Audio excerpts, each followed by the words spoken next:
Hi Taylor, this will be some video feedback for you on the print ad.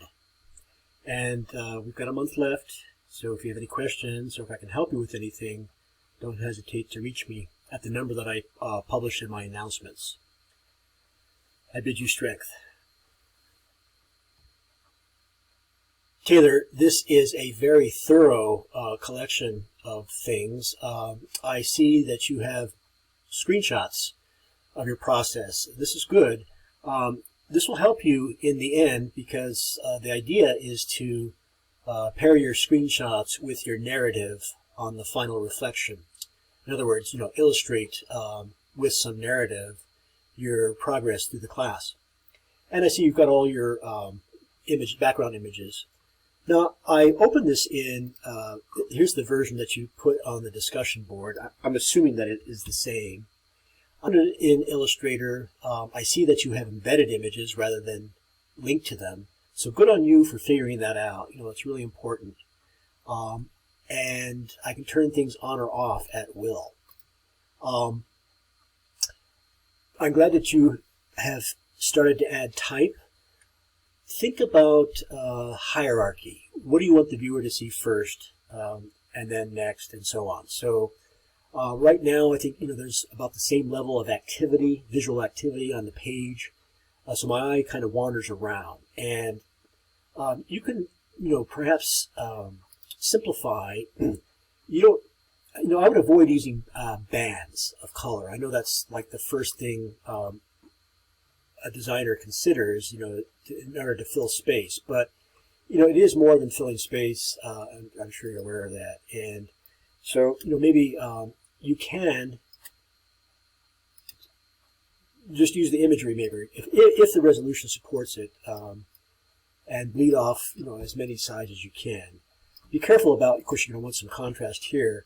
Think about other ways of providing contact information that are perhaps visually more pleasing. I've seen QR codes, for example, which look like little chop marks sometimes. And you're going to want to, achieve some contrast, just arbitrarily picking a color here. But also, think about other type alignments than centered. The logo isn't quite centered, it's not quite flush left. So I think maybe perhaps the best arrangement would be to have your type flush left. Avoid bringing type too close to the edge because, this is a print ad, and they generally tend to get trimmed. So if you have type that is too close to the edge, then it's going to be not very visible. Let me move this up here. I think I can. Oops, I need to lock these. I'm just moving things around. It's great that you have things on embedded images. That way I can play with it endlessly. What I'm trying to do is make this, give you an idea of maybe some scale contrast, and simplify your wording. But don't hesitate to to combine really large type against small type, and pair away maybe do you really need, say, to contain things in boxes? If you can move them to an area where there's more contrast, would it be visually cleaner? I don't know. I'm just suggesting. And then of course, what does this look like if it's flush left? Is that any better? Now, of course, this is way too large. But what I guess I'm trying to indicate is that think of a simpler way of aligning things. Here's an implied vertical axis that you could align things with. Think about asymmetry. It's generally more interesting than centering things or things that are bilaterally symmetrical.